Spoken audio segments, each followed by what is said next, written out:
Tips and tops channel को subscribe करना बिल्कुल फ्री है। सब्सक्राइब करें और इस बेल आइकन को दबाएं हमारे नए वीडियोस सबसे पहले देखने के लिए।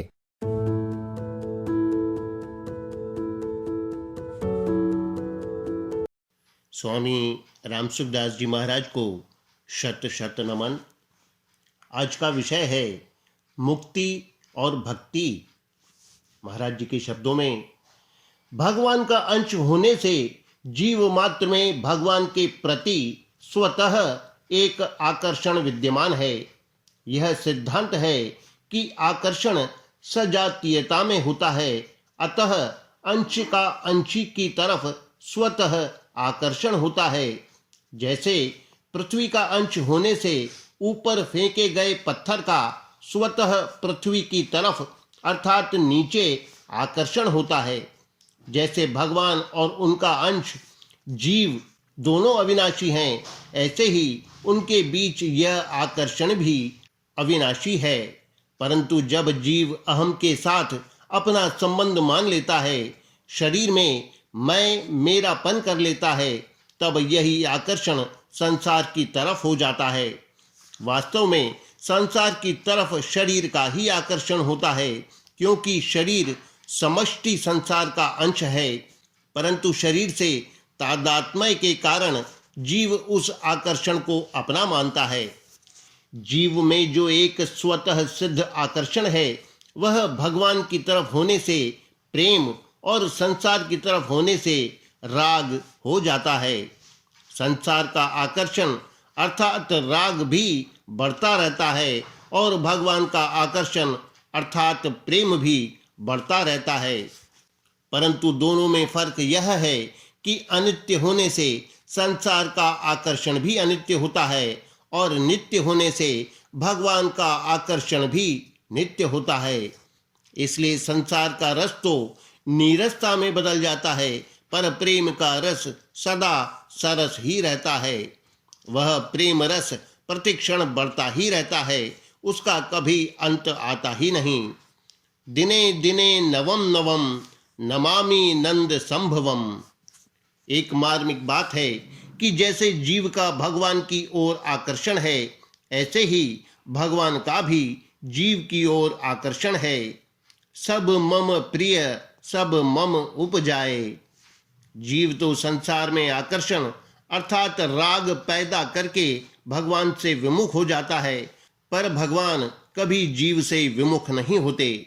जीव के प्रति उनके प्रेम में कभी किंचन मात्र भी कमी नहीं आती, क्योंकि वे पूर्ण हैं। इस प्रेम के कारण ही भगवान जीव को निरंतर अपनी ओर खींचते रहते हैं, उसको किसी भी अवस्था परिस्थिति आदि में टिकने नहीं देते। कोई भी अवस्था परिस्थिति नित्य नहीं रहती। जीव जिसको भी पकड़ता है उसको भगवान छुड़ा देते हैं। यही भगवान का जीव को अपनी ओर खींचना है।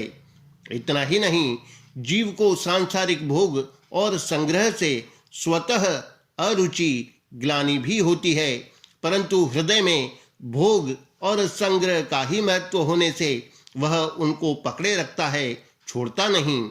भगवान छुड़ाते रहते हैं और वह नया नया पकड़ता रहता है। आखिर भगवान का अंश जो ठहरा। बच्चे का माँ से जितना प्रेम होता है, उससे भी बहुत अधिक प्रेम माँ का बच्चे से होता है।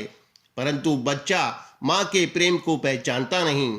अगर बच्चा माँ के प्रेम को पहचान ले तो वह माँ की गोदी में रो ही नहीं सकता। अगर माँ की गोदी में रोएगा तो हंसेगा कहाँ। ऐसे ही भगवान का जीव से कम प्रेम नहीं है। काक भुषुंडु जी बाल रूप भगवान श्री राम के साथ खेलते खेलते जब उनके पास आते हैं, तब भगवान हंसने लगते हैं, और जब उनसे दूर चले जाते हैं तब भगवान रोने लगते हैं। आवत निकट हंसहि प्रभु भाजत रोदन कराही। यह भगवान का जीव के प्रति कितना प्रेम है। परंतु अपने को शरीर मानने के कारण, संसार में आकर्षण अर्थात राग होने के कारण, भगवान से विमुख होने के कारण जीव भगवान के आकर्षण अर्थात प्रेम को पहचानता नहीं। अगर वह भगवान के प्रेम को पहचान जाए तो उसका संसार में आकर्षण हो ही नहीं। जब तक शरीर में अपनापन है, भोगों का महत्व है, राग है, आसक्ति है, तब तक भगवान का प्रेम प्रकट नहीं होता। बाहर से भोगों का त्याग कर देने पर भी भीतर में भोगों के प्रति एक सूक्ष्म आकर्षण रहता है, जिसको रस बुद्धि कहते हैं। जब तक यह रस बुद्धि रहती है, तब तक भोग और संग्रह के सुख की पराधीनता रहती है। इस रस बुद्धि के निवृत्त होने पर पराधीनता नहीं रहती और स्वाधीनता आ जाती है। इस स्वाधीनता को ही मुक्ति कहते हैं। जो पहले प्रकृति की परवशता के कारण प्रकृतिस्थ था, वही प्रकृति की परवशता मिटने पर स्वस्थ हो जाता है। रस बुद्धि निवृत्त होने पर भी संस्कार अर्थात स्मृति रूप से अहंकार की एक गंध रह जाती है, परंतु अहंकार की इस गंध को मिटाने के लिए कोई उद्योग नहीं करना पड़ता। साधनावस्था में अपनी प्रक्रिया अर्थात साधन मत का एक आग्रह रहता है। सिद्ध अर्थात मुक्त होने पर यह आग्रह तो नहीं रहता, पर जिस साधन से सिद्धि मिली है उस साधन का एक महत्व अर्थात आदर रहता है। यह महत्व ही अहंकार की गंध है, जिसके कारण दार्शनिकों में तथा दर्शनों में मतभेद रहता है। परंतु प्रेम की प्राप्ति होने पर यह अहंकार की गंध भी निवृत्त हो जाती है और जीव की परमात्मा के साथ सहज एकता प्रकट हो जाती है। ज्ञान योग में तो मुक्ति के बाद प्रेम प्राप्त होता है, पर भक्ति योग में सीधे ही प्रेम प्राप्त हो जाता है। ज्ञान योग के जिस साधक में भक्ति के संस्कार होते हैं और जो मुक्ति को ही सर्वोपरि नहीं मानता, उसको मुक्ति में संतोष नहीं होता। अतः ऐसे साधक को मुक्ति प्राप्त होने के बाद प्रेम की प्राप्ति हो जाती है। परंतु जिस साधक में भक्ति के विशेष संस्कार नहीं होते और जो मुक्ति को ही सर्वोपरि मानता है, वह सदा मुक्त ही रहता है, अर्थात उसको प्रेम की प्राप्ति होनी कठिन है। अपने मत का आग्रह और अभिमान प्रेम की प्राप्ति में आड़ लगा देता है।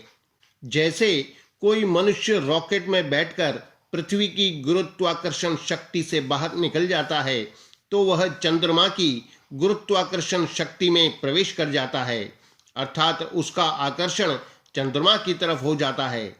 ऐसे ही सांसारिक रस बुद्धि की निवृत्ति होने पर जब साधक संसार के आकर्षण से बाहर निकल जाता है, तब उसका आकर्षण स्वतः भगवान की तरफ हो जाता है। संसार के आकर्षण से बाहर निकलना ही मुक्ति है और भगवान की तरफ आकर्षण होना ही भक्ति अर्थात प्रेम है। मुक्ति में एक रस तथा अखंड आनंद है और भक्ति में प्रतिक्षण वर्धमान तथा अनंत आनंद है।